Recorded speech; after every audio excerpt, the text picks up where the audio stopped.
Hi everybody, welcome to the practice mock channel. आज हम जिस टॉपिक पे बात करने वाले हैं वो है RBI assistant career growth and promotions. तो बहुत लोगों के क्वेश्चंस रहते हैं कि एक आरबीआई की जॉब, स्पेसिफिकली असिस्टेंट वाली जॉब जो कि क्लरिकल लेवल की होती है, तो उसका कंपैरिजन अगर बाकी एग्ज़ाम से करें या बाकी बैंक्स से करें, तो उस कंपैरिजन में आरबीआई असिस्टेंट की पॉलिसी क्या है और बाकी बैंक्स की क्या है।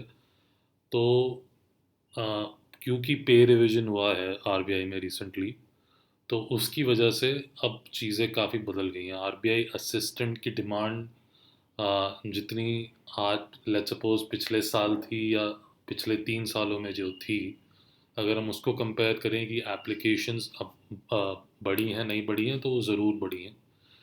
क्योंकि आ, इतना बोल्ड पे रिवीजन जो आरबीआई ने किया है, क्योंकि अगर हम आरबीआई ग्रेड बी की सैलरी भी देखें और आरबीआई असिस्टेंट की भी देखें, तो बेसिक पे दोनों का बढ़ गया है। तो जब भी बेसिक पे बढ़ता है तो उसका जो रिफ्लेक्शन होता है वो पूरे आपके मंथली सैलरी पे दिख जाता है, आपकी इन हैंड सैलरी पे, आपके प्रोविडेंट फंड पे, आपके डियरनेस अलाउंस पे, हर चीज़ को लेके उसका जो इम्पैक्ट है पूरे के पूरे आपके सैलरी स्ट्रक्चर पे पड़ जाता है। तो उस वजह से एक जो पॉजिटिव चीज़ ये हुई कि आरबीआई असिस्टेंट की सैलरी काफ़ी हद तक बढ़ गई है। तो जो कि आपने बेसिक पे में जो नोटिफिकेशन रिलीज़ हुई थी उसमें देखा भी होगा। पर ठीक है, सैलरी बढ़ गई है, उसके आगे क्या, कि आगे करियर ग्रोथ कैसी रहेगी, प्रमोशंस कैसे होते हैं। तो टिपिकली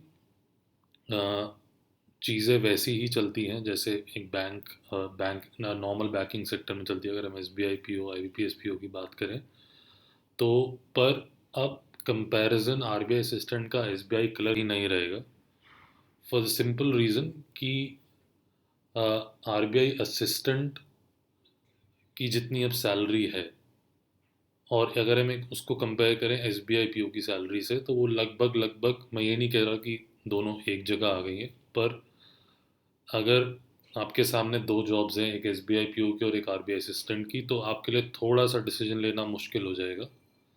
या अगर आईबीपीएस पीओ की भी जॉब आपके पास है कि मुझे किस डायरेक्शन में जाना है। क्योंकि आरबीआई असिस्टेंट आपके लिए एक चीज़ और एडिशनल कर सकता है कि आप फ्यूचर में अगर आप ग्रोथ प्रोस्पेक्ट्स देखें, आप अगले 7-8 साल में 10 साल में ग्रेड बी की पोजीशन ले लोगे वाया इंटरनल एग्ज़ाम्स या फिर मेरिट बेस्ड प्रोसेस या फिर नॉर्मल प्रोसेस के थ्रू, जो भी आपके प्रमोशंस होंगे। तो आरबीआई का क्योंकि जो एक लाइफस्टाइल है उस जॉब का, वो कंपैरेटिवली एक, अगर हम नॉर्मल बैंकिंग जॉब से बात करें तो काफ़ी डिफरेंट है। तो वो डिपेंड करता है, ऑब्वियसली एक इंडिविजुअल की चॉइस होती है कि वो उस चीज़ को कैसे देखता है। पर ये एक इम्पॉर्टेंट कंसिडरेशन फैक्टर है कि अगर आप अपने आप को ऐसे विजुलाइज करते हो कि आप एक रिज़र्व बैंक ऑफ इंडिया, क्योंकि रिज़र्व बैंक ऑफ इंडिया का जो टैग है या फिर रिज़र्व बैंक ऑफ इंडिया में काम करने की जो एक फीलिंग है, वो काफ़ी डिफरेंट हो जाती है एक नॉर्मल बैंक से। तो वो एक कंसिडरेबल फैक्टर है। प्लस क्योंकि आप आरबीआई ग्रेड बी ऑफिसर सी, फिर आगे और बहुत सारी पोजीशंस होती हैं, तो अगर आप बीइंग फेयर इनफ अपने आप को ऐसे देखते हो कि नहीं, आरबीआई ग्रेड बी मुझे अलग से एग्ज़ाम दे के क्रैक नहीं करना है, और मैं डायरेक्टली एक मेरे पास अपॉर्चुनिटी आरबीआई असिस्टेंट के थ्रू जो मुझे आगे जाके आरबीआई ग्रेड बना सकती है। हाँ, ज़रूर उसमें 8-10 साल लगेंगे, पर अगर आप इनकम वाइज चीज़ें देखो, अपनी क्वालिटी ऑफ लाइफ देखो, जो आपकी रहेगी वो अच्छी ही रहेगी। आ, तो ये इम्पोर्टेंट चीज़ें हैं देखने वाली। तो आरबीआई असिस्टेंट के जो करियर ग्रोथ और प्रमोशंस हैं, ठीक है, उनमें टाइम ज़रूर लगता है, बट जो आपका पे रिवीजन होगा, या फिर क्योंकि हम अगर 8-10 साल की बात करें तो उसमें एक दो पे रिवीजन्स और आ सकते हैं।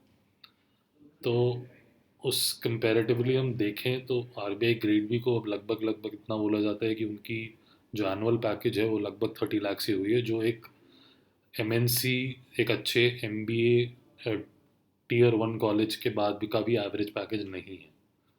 तो if you want to be a part of that league, तो वो एक आरबीआई असिस्टेंट आपके लिए अच्छा ऑप्शन बन जाता है। तो ये चीज़ें आपके लिए देखने वाली हैं। सेम एसबीआई पीओ या आईपीएस पीओ में भी पोजीशंस आपको मिलती हैं, बाहर जाने की अपॉर्चुनिटी मिलती है, जो कि आरबीआई में भी मिलती है।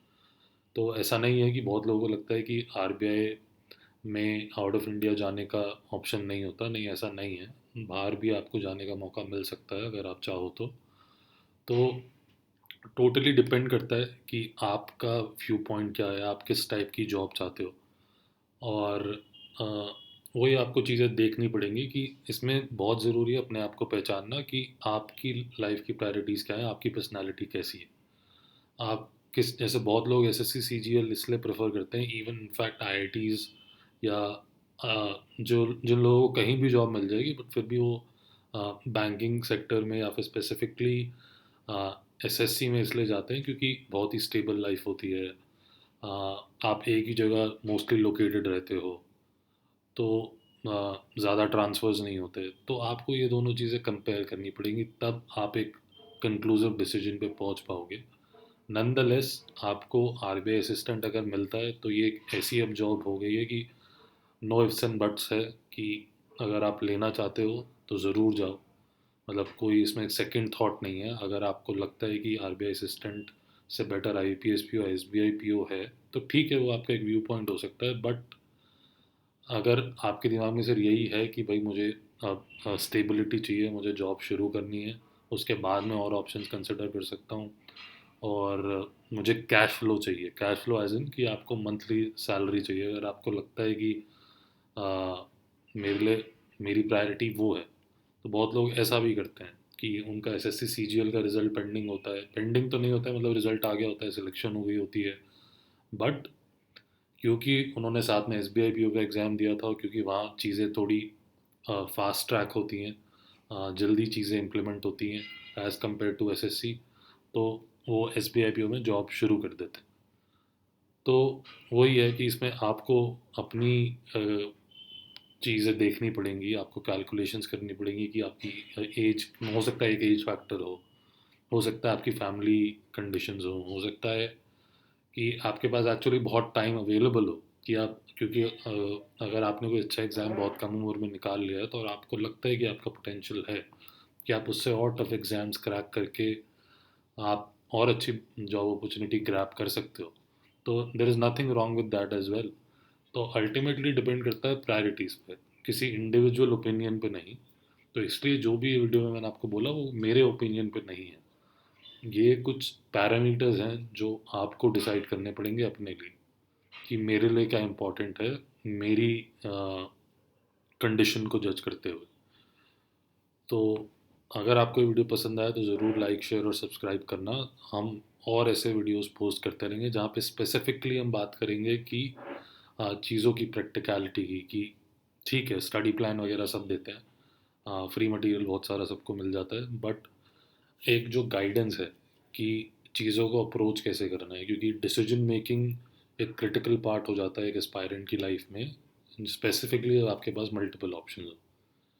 तो all the very best, RBI assistant आने वाला है, ज़रूर इसको अच्छे से दो। मॉक टेस्ट अवेलेबल हैं आरबीआई के, प्रैक्टिस मॉक पे आप जाके दे सकते हो, लिंक डिस्क्रिप्शन में है। सो या, थैंक यू सो मच।